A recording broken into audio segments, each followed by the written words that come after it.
Well, hello everyone, what's up? Cortec here and welcome to another Starcraft 2 replay.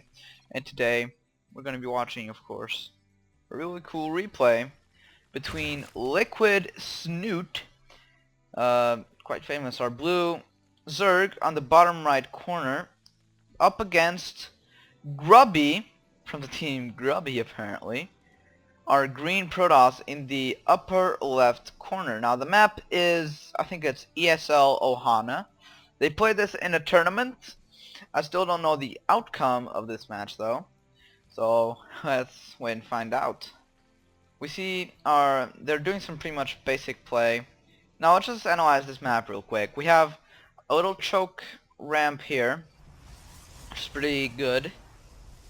Good for defending up here, some kind of pressure. If you have some range units you can concave, especially against Zerglings. Have a pretty well defended natural. You can defend yourself really good, really nicely. You have this little choke line, it's not that big. It's quite difficult to get up there with your troops. And you still have this ramp with the rocks, which leads to a third, to potential third here, which is more exposed, but still nice to defend. You can still get your troops on here and defend really easily. And we do see that our Zerg player is gonna do a 15 expand, quite the early expand. We're not seeing a force fast expand by Grubby. On the contrary, we're actually seeing double gas at 16 supply, which is quite odd. I don't know much about Protoss, so what can I say? We should be seeing a spawning pool being thrown down by Snute any moment now. He's not wasting the minerals to get that larva. Yeah, there we go. The spawning pool at 16. It's good. It's a bit more economic for him, which might be what he wants. Now he's getting a cybernetic score. Maybe he's gonna get a Stargate back here. That's why I did the pylon. He's not really scouting. He didn't scout actually at all. He didn't take a probe. Just see what he's doing. So he might be doing something already. He might have something in mind already. Some sort of all-in maybe. I think this was the first match in their round in the tournament, so that might be it. Now Snoot's hatchery is almost done. Snoot's hatchery is almost done. His spawning pool is done right now. He's gonna make a queen here. He's gonna get that macro on. Oh, we had a bit of a FPS thing there. He got his gas already. Starting to get some resources from it. And we do see a mothership core being warped in, while Grubby is getting prepared to expand to his natural.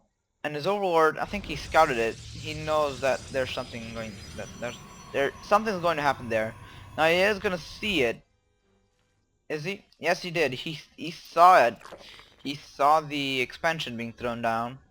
So he might be going. The Zerg player might try and go for a third. Maybe he might get a lair up or speedlings here.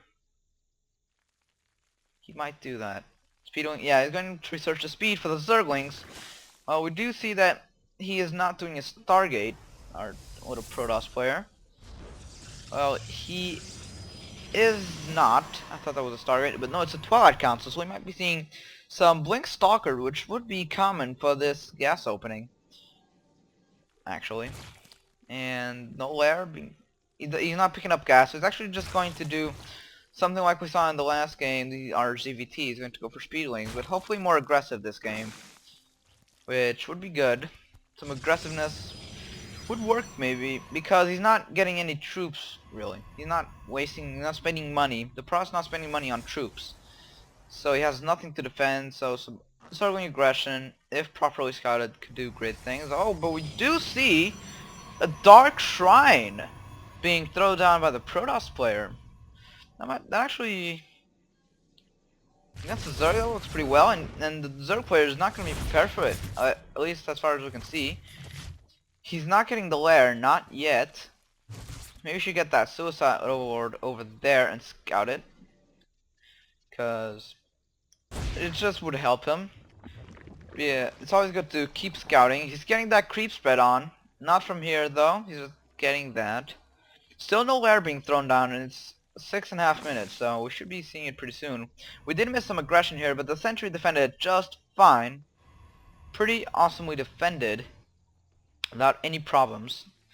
And he's just hitting the larva injects. Now we do see a lair right now being researched, being mutated for the Zerg player. He's still not picking up most of the gas. He's got one gas on each base. And he's getting a Roach Warren, which against the DTs, he's still going to need an observer, an overseer actually, for it. And he's getting a robotics facility, so he's going pretty gas heavy. Now, he's going to try and psych the opponent's mind while scouting with the wonderful hallucination Phoenix, which will give him the information that he's got a Roach Warren, still no lair. So he's going to think of attacking with the DTs pretty soon.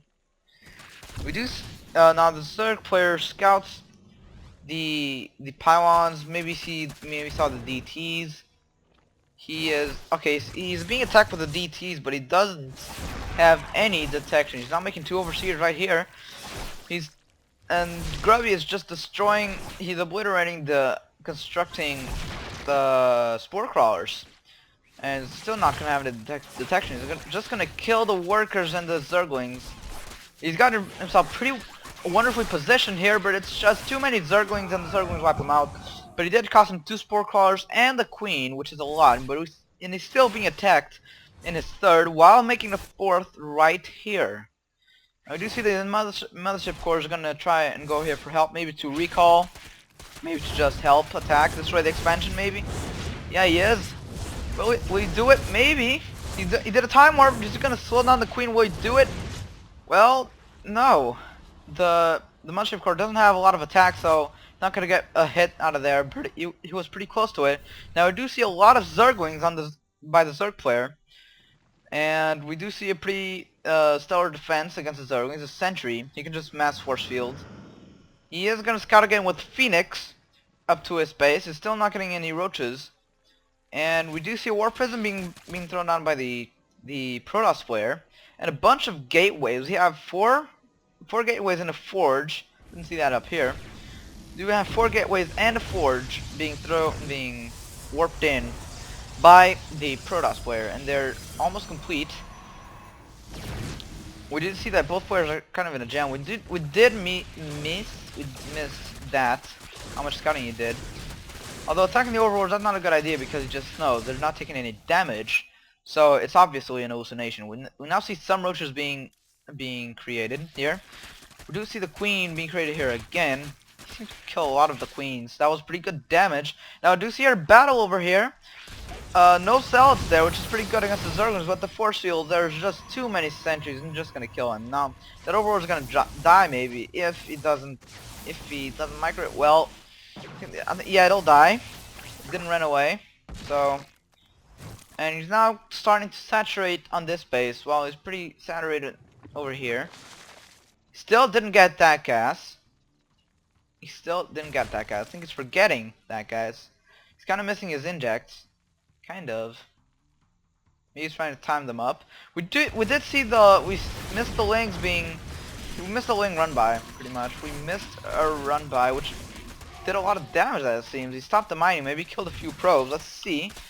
I forgot to throw that one there. He killed a couple of workers, 5 workers though. That's not a lot. Let's look at the units lost stat. Now the TOS player is actually losing. He lost more resources than the Zerg player. But the TOS player did more damage by killing the queens.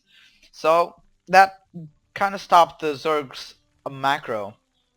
It just stopped. It didn't do much. He couldn't get the injects, and they just got mixed up. Now I do see a pretty nice Sentry Immortal ball by the TOS player. And we do see another Immortal. He's just researching the one upgrade, the one attack upgrade. He's just finishing it, and he should move on to another upgrade, maybe 2 attack or 1 armor. Now I do see some upgrades also being researched by the Zerg player. He's got 1 attack researching, and he's already has 1 armor. He's getting an infestation pit here, almost there, halfway there. Maybe we'll see some hive tech or some swarm host or infestor. Swarm hosts have been doing a lot of damage versus Protoss. Protoss seem to have a lot of trouble dealing with Swarm hosts. The answer for it is Colossus, but if you do it early on, you can do a lot of damage. Now we see another hallucinated Phoenix. We do see a Roach Hydra Ball for the Zerg player, which is pretty good. But the Immortals and the Sentries, they're just gonna do it. He's just gonna block himself. Despite that, he is just trapped there, but he can do a mass recall to the base. She is gonna do that. Yes, he did.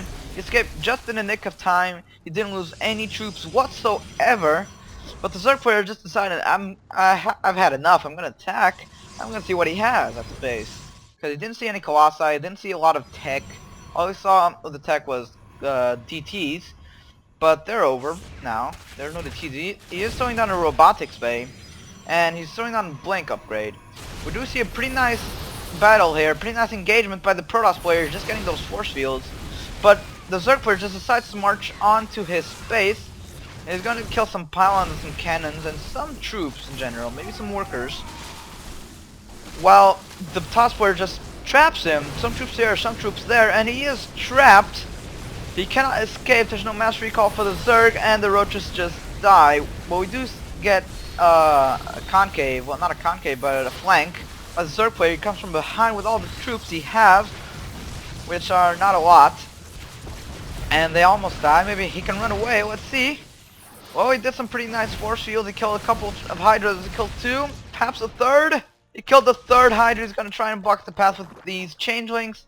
Or maybe just chase him, but the Grubby just knows that he has the changelings. And let's see, he's getting the hive. The Zerg player is just getting the hive. We might be seeing some ultras or vipers. I think I'd be expecting ultras.